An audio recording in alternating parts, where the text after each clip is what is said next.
السؤال الأول الذي تسأل عنه في قبرك La première question dont tu vas être interrogé dans ta tombe. من ربك؟ Qui est ton Seigneur? بماذا تجيب؟ Avec quoi quelle sera ta réponse? تقول ربي الله Ta réponse doit être mon Seigneur et Allah. الذي رباني أي خلقني ورزقني. C'est celui qui m'a éduqué, c'est-à-dire c'est celui qui m'a créé et qui m'a donné ma subsistance. هذه تربية للظاهر للبدن. Et ça, c'est une éducation physique, apparente. ثم تربية للباطن كانت بإرسال الرسل عليهم الصلاة والسلام وإنزال الكتب.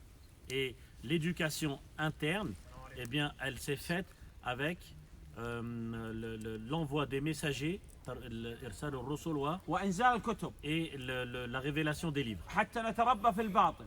pour qu'on soit éduqué d'une manière interne. نعم. إذن الله سبحانه وتعالى خلقنا ورزقنا. Donc Allah subhanahu wa ta'ala, il nous a créé, il nous a donné notre subsistance. فلا يمكن أن يعبد إلا الله.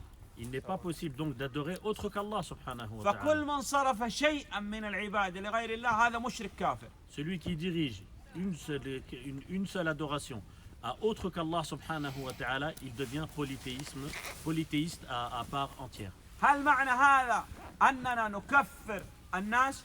Est-ce que cela veut dire qu'on doit juger les gens de mécréants? لا والله. Non. نحن بهذا نحذر ونحذر الناس من الشرك. Avec ceci, nous, l'objectif c'est de mettre en garde les gens contre le polythéisme. الحكم على الأشخاص هذا لكبار العلماء للقضاة الشرعيين. Juger des personnes en particulier, ça revient aux juges et aux grands savants. نعم فلا بد أن نتعلم الشرك حتى نحذر منه ونحذر منه والله أعلم. Il faut absolument apprendre ce qu'est le polythéisme pour se mettre en garde soi-même contre ce polythéisme et mettre en garde les gens contre le polythéisme.